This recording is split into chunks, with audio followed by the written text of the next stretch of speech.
Friday, November 26, 2021. Good evening and thanks for joining us on the 6:30 p.m. edition of News on My Media Prime Television. We're being live from Douala, Cameroon's economic capital. My name is Quinta. The news starts now. Delegates of the European Parliament have urged the Cameroonian government and leaders of separatist groups to agree on a humanitarian ceasefire. While presenting the human rights situation in Cameroon, the European Parliament condemned excessive use and abuse of force against political opponents and peaceful protesters, deplores the use of lockdown measures while calling on stakeholders to free all non-violent political prisoners and put an end to military trial of civilians. The resolutions are contained in a 6-page document published on November 25, 2021 by the European Parliament. Let's now listen to the declaration made by a member of the European Parliament in the following excerpt. Have a listen. 2 weeks ago, 7-year-old Brandy Tata was shot and killed by a police officer while walking home from school in Bamenda, a city in northwest Cameroon. Brandy is just one of thousands of young girls who are the utterly innocent victims of the armed conflict in Cameroon over the past 5 years. The forced schools boycott in the Anglophone regions has exposed children to child recruitment by terrorist organizations, forced labor, forced childhood marriage, and sexual abuse. Children make up 28% of all cases of gender-based violence in Cameroon, and 13% of girls are married before the age of 15. Today we mark the International Day of Violence Against Women. The case of Cameroon reminds us that women and young girls continue to be systematically used as pawns in power struggles across the world. Of course, in order to protect women and girls in Cameroon, we need an immediate ceasefire and for both sides to initiate peace talks without further delay. First and foremost, we must protect life. But the only surefire way to ensure that the human rights of women, girls and others are upheld in Cameroon is to have effective legal safeguards. And that is why Renew insisted on strong emphasis on the rule of law in this urgency resolution. To protect human rights, you need functioning courts, robust, proportionate laws, and international recourse. This is the responsibility of the Cameroon government, and it is also the European Union's responsibility as strategic partners of Cameroon to exert the necessary pressure to make this happen. Thank you. Now, the city of Limbe has in recent times been plagued with high rates of road accidents. With the upcoming African competition, the region therefore needs to enhance road safety measures. Our reporter, Etonde Valerie, spoke to some municipal authorities in the city of Limbe. Her report. The rate of road accidents in Cameroon has in recent years spiked alarmingly. In the urban city of Limbe, the accidents caused by motorbikes topped the chart. The drastic increase in the town's population following the influx of internally displaced persons combined with a high rate of injured persons and casualties. Talking to Esongane David, a Limbe municipal police, he shed more light on the issue and what prompts the unfortunate incidents. Them drink and smoke everywhere, man. Something like Indian and so on. So their lights are very, they shine very loud in a way that when you are the opposite person or you are pushing them on the opposite side, you may get confused and lead to accident. As an urban city, home to both nationals and foreigners, as well as a designated site for the AFCON 2021, there is a huge need to enhance road safety. I urge the government that they should be placed under education by sending them on training, because normally some of them are not trained. They don't apply the track because they are not well cushioned. Especially for this moment that we are expecting visitors in town, like we have the Nation Cup. For this moment they should be on junction, on quartier, that they can walk. Because you cannot stop the final because they live on that. The urban city of Limbe is a town the denizens believe all imperfections will be set right to maintain its national and international status as a town of friendship and avoid being recognized as an accident hazard community. The Minister of Youth and Civic Education, Monona Fotso, was challenged youth in the North region to fully seize the opportunities offered by the government for the improvement of their living conditions. This was during the launching ceremony of the distribution of the biometric youth cards to the youth of the North, Extreme North and Adamawa regions of the country. The event also saw the distribution of agricultural inputs amounting to 241 million to the young people of the 8 pioneer villages of the North regions. Take a listen to the Minister of Youth and Civic Education in the following excerpt after the event. Over the materials for the installation in the second generation pioneer villages and clusters is very important because it comes to concretize this will of the head of state, this strong will of the head of state to improve the condition, the living condition of young people. And one of those tools is the biometric youth card that give opportunities to young people to benefit from certain structures, partner structures, for preferential or low-cost services.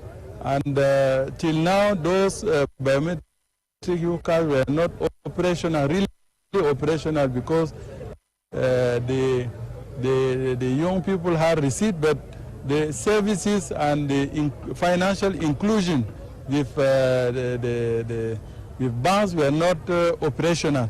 And now, from today and within 72 hours, these services can be operationalized by our partners so that the young people could really benefit from this biometric youth card and in the different domains offered by partner structures. And the second aspect is that there were many young people waiting for financing support from the 3 Special Youth Plan. And we seize also this opportunity to announce that those means under the very high instruction of the head of state are put in place in the different financial institutions. And now the young people all over the national territory are benefiting from those financing. Prime Minister Chief Dr. Joseph Janguti has chaired a November cabinet meeting in Yaoundé, calling on stakeholders to be more proactive. Yesterday's cabinet meeting focused on the water, energy and health sectors. Get full details in the following report with Catherine Ekongwe. Beginning with a round of applause on the health sector following the revelation of a 1,300 active COVID-19 cases currently detected in the country, standing at a 4% positivity rate, the remarks towards the sector have been termed good, with the need for individuals to remain vigilant and watchful. Dr. Manauda Malachi, Minister of Public Health, was a part of this cabinet session and now speaks for himself. We have the improvement of our indicators. We have to be more vigilant because around us the spread is picking up. We have to vaccinate ourselves. The Prime Minister also emphasized on the need to accelerate the completion of projects, especially those around the water and electricity subsectors. Nonetheless, despite the several impediments, many of such projects across the country are near completion, as the Minister of Water and Energy Resources, Gaston Elondo Esomba, now reiterates. Water coming from Bachenga will be in Yaoundé in 2022.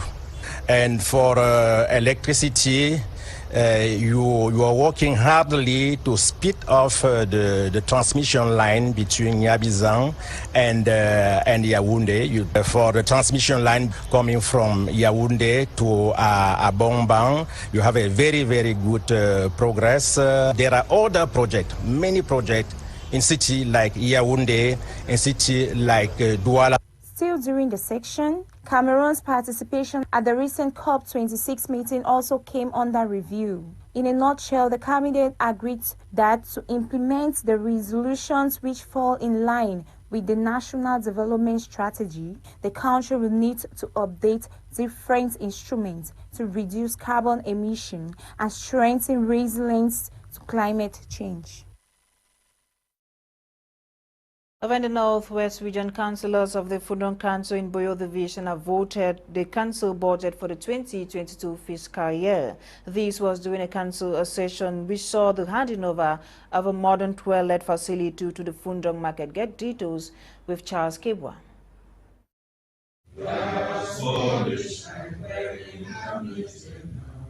Councillors of the Fundong Council in Boyo Division in the Northwest Region have adopted the council budget for 2022 fiscal year, which balances in revenue and expenditure at 946,370,000, making an increase of 5,799,208 francs, up from the budget of the current fiscal year 2021, registering a 0.61% increase. The session at the council chambers Fundong, holding at a time the past 5 years, the Northwest Region and Boyo Division in particular is living in turbulence characterized by social unrest, killing, and wanton destruction of properties. Mayor Dennis Awu Ndang, mayor of the Fundong Council, said there is a glimmer of hope as the situation is improving for the people of the municipality to once more enjoy normal life and taste peace. The Fundong Council, with over 65% public investment projects realized, the mayor appealed to councillors and elites to improve upon by contributing and translating ideas to improve upon the livelihood of the inhabitants. We have achieved a lot. We are at more than 65% execution of public investment budget, which was not the case in 2020, 2019, and 2018. Gradually, the atmosphere is such that we can execute our projects. We already have in town the street lights that were to be installed. We have the solar electrification of our district hospital. We have the car already supplied that we were longing for 3 years. And we have electricity projects and water projects that have been received already. That is already plus for us this year. Continue to press. The session saw the handing over of a modern toilet facility to the Fundong market as the mayors to Fundong Council, accompanied by the administration, equally handed over to some common initiative groups agro-pastoral materials like old chicks, feeds, drinkers, zinc, nails, buckets, rain boots, gloves, and others. The Fundong Council, in a continuous search for projects to improve the lively standards of the population, the council shall be presenting a series of projects in Yaoundé from the 3rd to the 5th December 2021 to foreign investors during the International Council Economic Day, with hope to come back home with something important. Now, the last edition of Season 3 Impact Talks by Go Ahead Africa has been held. The monthly leadership training for top and middle management of enterprises for the year 2021 officially came to the end on November 23, 2021. Get full details with Lasha Kingsley in the following report. It was another unique opportunity for managers and business owners to gain managerial skills that will enable them take their enterprises to the next level. The last edition of Season 3 Impact Talks, a monthly leadership training for top and middle management of enterprises, was organized under the theme Results-Based Management. Here is leadership coach Roland Kweme. He says coming to the session is not enough, but putting into practice the skills acquired is essential. Thank all the participants that took upon them, despite the COVID-19 pandemic threat, to come. And we had averagely 100 participants every edition. So I want to thank and congratulate them. We want also to tell them that it's not enough coming to the session, it's not enough listening to us, but it's most importantly to put them in practice. That's why for Season 4, we have decided to innovate. We are going to now have 6 sessions instead of 10. But most important, every 2 months, we are going to have a session. So between the sessions, we will visit your organization and see how we can help you to implement and to take ownership of all the tools, of all the tips and all the learning that we acquire, and also the sharing of experience of all our keynote speakers. At the end of this session, one of the participants has said, for a business to grow and stand the test of time, employees' needs must be adequately taken care of. Today marked the end of actually the Impact Talk. So the things that I remember is that we in a business, we really have to have that mind about taking care of our employee. Employee is the base, is the essence of a business. So we need to take care of those. So we need to make sure that they are really enjoying what they are doing. We need to give them the tools to do so, and we need to create an environment where those people actually can thrive and be the best that they can be. So we enjoy Mr. Lowe, who talked about Activa, and we also enjoy Mr. Kwame, that reminded us about all the different pillars of good governance. So it was great, this last Impact Talk. The session also had as guest speaker Mr. Richard Lowe, CEO of Activa Insurance. Participants went home satisfied as the rendezvous has been taken for 2022 for the 4th edition. The capacity building workshop to empower a wide range of youth from the Southwest region has taken place in Limbe. The event, chaired by the Divisional Officer for Limbe 1, was organized by the Meve Cultural and Development Association, MEVCUDA. Details with Dolingandi. 8th edition of the Mevio Cultural and Development Association Assembly, MEVCUDA 2021. Top on the priority this year has been the organization of this capacity building workshop, grouping youngsters who have come from far and near to be empowered under the theme promoting peace and sustainable development. You have in promoting peace and sustainable development, by that we are ready to see the theme of this 8th edition. The activity, which has been running through 8 years now, has witnessed the presence of highly distinguished state and non-state personalities who have all taken turns in empowering the youths. Peace and sustainable development, which falls in line with the policies of the new government. To this end, the Limbe 1 Sub-Divisional Office is engaged in operating all activities which contribute in more evidence to the realization of the wishes of the President of the Republic, His Excellency President. With peace being one of the most essential components needed in cementing the unity of Cameroon, which is under serious threats from the north, southwest, northwest region, northwest, and somewhat east regions of the country, the dynamic youths have responded positively with the change. By the end of day 1 of the event, the trainees were already apt on basic tips on conflict resolution and management, with many promising to carry out an effective pass-it-on message. Members of the Grass to Grace humanitarian organization and their partners of Big Football Club Cameroon have reached out to the IDPs of Bonamome in Douala for subdivision. The assistance to IDPs is part of activities marking the 10th anniversary of the non-governmental organization G2G. Alain accompanied the team and now reports. One of the areas where the non-governmental organization Grass to Grace has touched among the 10 centers shortlisted to be visited for donation and empowerment during their 10th anniversary is the internally displaced persons area of Bonamome in the Douala 4 municipality. The team, made up of G2G members accompanied by their donor, Big Family Football Club Group, stormed the IDP's vicinity with a consignment of basic commodities worth some hundreds of thousands francs CFA, which consisted of bags of rice, salt, tomatoes, vegetable oil, soap, just to name but these. Speaking to My Media Prime TV, the coordinator of the IDPs in Bonamome village said it is extraordinary since they became IDPs to receive such a huge consignment of goods, as she thanks the donors, saying it is Christmas before the coming of our Savior Jesus Christ. I'm very, very happy with what Big Family has brought to us. very, very happy for that. That where they have touched their hands to have this money to buy this thing should be blessed abundantly.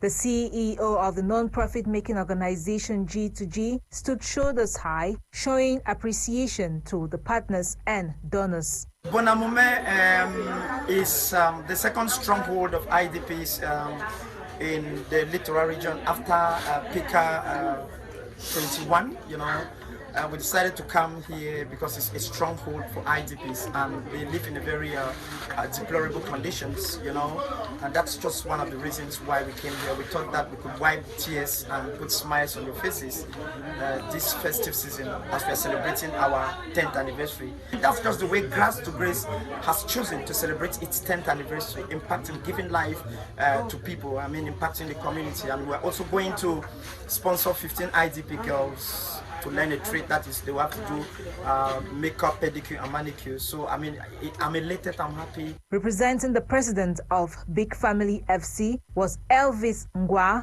who headed the delegation. Today is to come and visit the IDPs here in Bonamome. Thanks to Patom, I came in contact with Patom. Patom tried to present me something that is the passion of Big Family. Like, as you know, our slogan, go help one another. We are very, very good in humanitarian gesture, things like that. So when I come across Patom, he introduced Grass to Grace to me. I told him that this is what Big Family like, and we would like to be part of the 10th anniversary program. My special message for the IDPs, I want to let them know that all hope is not lost.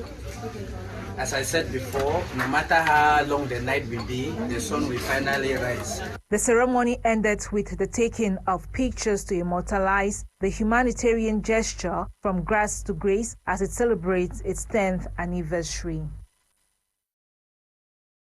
The Faculty of Law and Political Science of the University of Buea has celebrated its 4th anniversary. The event, characterized by debates, sports and culture, was chaired by the Vice-Chancellor of the University of Buea, Professor Horace Manga. Clarissa Kowa tells us more.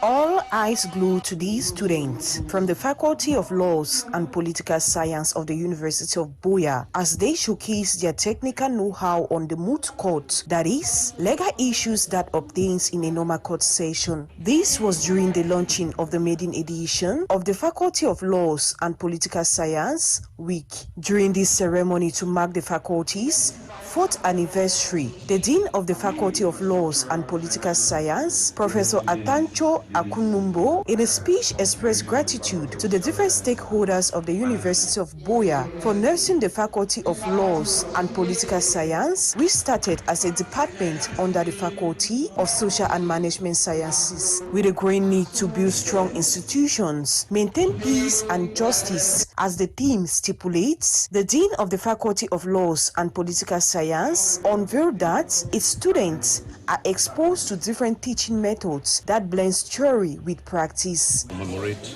our 4 years as a new faculty in UB, University of Buea. Now, we intend to sell our faculty through this event.